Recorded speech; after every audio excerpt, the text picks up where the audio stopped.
Hello and welcome back to my YouTube channel. How are you today? My name is Doreen Moracha. I almost forgot my name.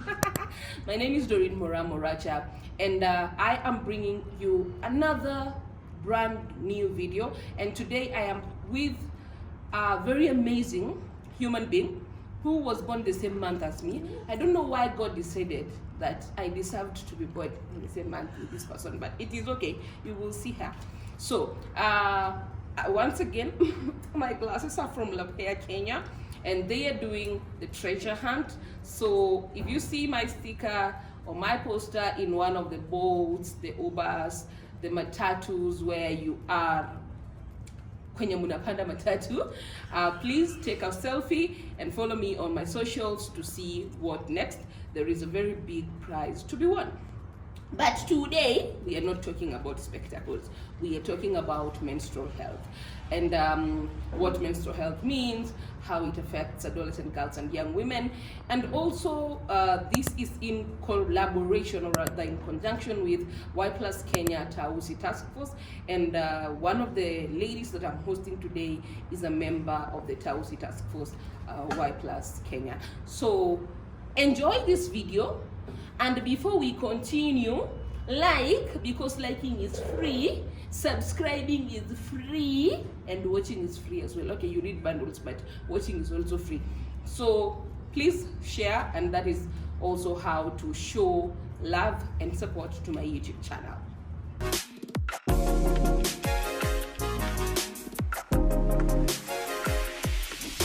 Hello, Merci. Hi, Doreen. Merci kwa ki French ni how are you? No. No, you're not even close. Thank you. Oh. Mama yangu akiniza aliona lazima ambie Mungu something. All right. Thanks was it. Thanks was it. All right. So can you introduce yourself? My name is Marie Merci Nibeshaho. Very beautiful name. It took me a year to learn that name, the Have you learned? Not yet. Please don't be concerned. I am the president, Nairobi Advisory Council, and I am also part of the Tausi TaskForce, representing adolescent girls and young women from informal settlements. Okay, so when you say you represent adolescent girls and young women from informal settlements, what do you mean exactly? Like, which informal settlements, what is the catchment area now that you are the president?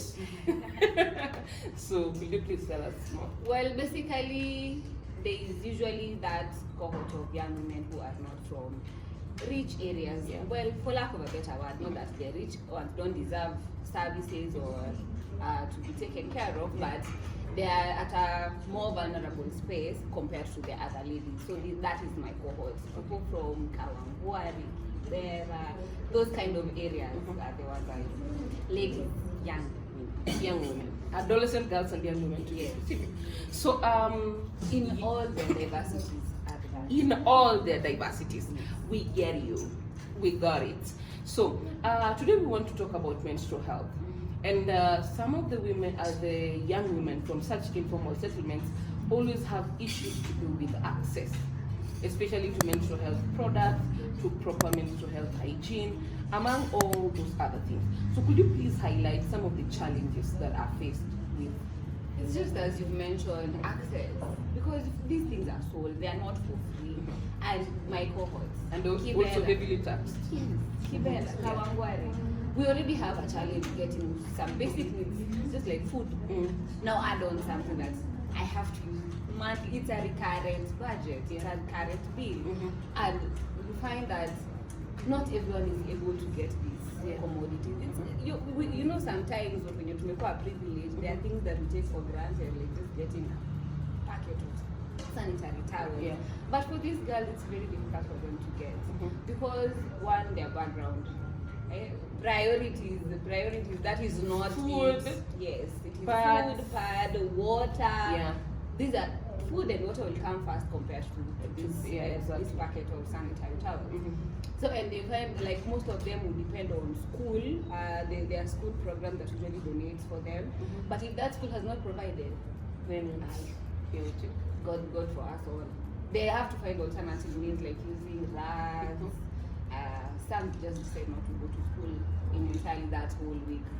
So like it's usually a very big challenge. We have seen some people come up with initiatives where they're providing like reusable pads for sustainability purposes. However, recently Inward did a documentary on water for sex, which means that there's also lack of water. Can you highlight that, the whole issue about water and proper hygiene? You see, actually, water and menstrual hygiene go hand in hand because you have to clean yourself. You have actually through that week you need the utmost hygiene that there is.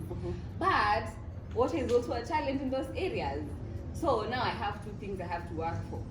I need a sanitary towel, and I need water, and I need a toilet to access. These three things. Do you know this girl is going to pay for all these three? Which they in this informal settlements, these things are not readily available. Toilets are paid for, it's 10 shillings. True. That mtungi of water is also 10 shillings, or at least I think 20 10 shillings thereabouts. And now add on the packet, which is about 100 shillings. This is 200 shillings in total that I need for this 1 week. But I am a school girl. Where do I get this money? My mother earns how much? Right about that much per day. So we will prioritize our food, our meals, books, and all that compared to this other one. So eventually, for me to get these commodities, I am going to do the needful. Well, not necessarily. When you say needful, what do you mean? Well, they do what they have to. Selling their get their produce for the pads and for the water, or even for the toilets. Because that the person manning that will not let you in just because you're a young woman and you need to use it. You have to pay. He's a job. He's working, so he's not there for freelancing. So you will pay. Regardless of how you're going to pay, you will pay. So we have seen, because menstrual health has really pushed adolescent girls and young women into transactional sex. And you find somebody, if they offered like 200 shillings, they're saying, I sold my body to be able to access a sanitary towel. However, it's now bringing up the whole issue of teenage pregnancies. So could you please highlight that to us? That is because we have not empowered these young girls enough for them to know that, okay, yes, I need to do this to get the money, but I can also protect myself while at it. Because this information is not provided to them at their level. Even, where we can find them. In the community, we try to take the information to them, but most of these young girls are in school, but this information is limited when you go to the school setup. So you find that they have limitations in how they can negotiate for, let's say, safe sex, or even if they wanted to use something like a contraceptive, there's limitations. If I have to go as a young girl who is 15 years, I am going to get contraceptives, I will be asked to go with my mother. How do I go with my mother to get contraceptives? You are having sex with who for what?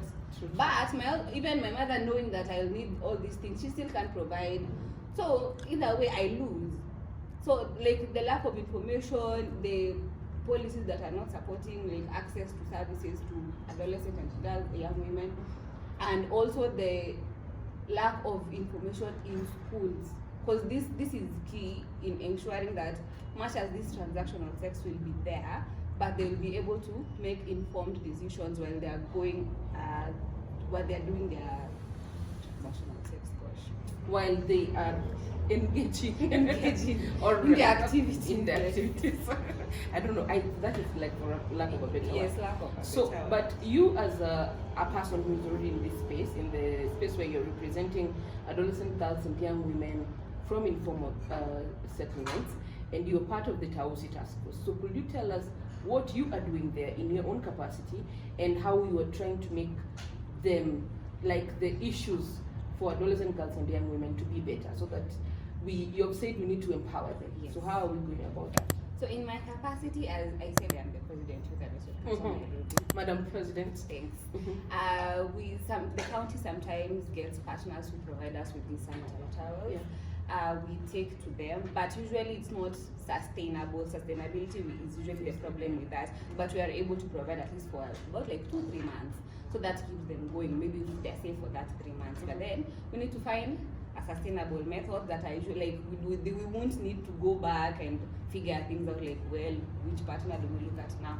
And then the other thing is do community engagement with AGYWs, adolescent girls and young women. Empowering them, capacity building them, we will teach them, give them information, and especially emphasizing on negotiating for safe sex. Because that is all we are trying to do. We are trying to reduce the rates of new HIV infections. We are trying to reduce new teen pregnancies when we are trying to keep the girls in school. And it's that too. So, as we are almost winding up, I want you to put one call for action, because you've said one of the major challenges is sustainability. The schools might provide pads, but how sustainable is it? The donors might come through, provide pads, but how sustainable is it? So what is your one call to action to the people who will be watching this?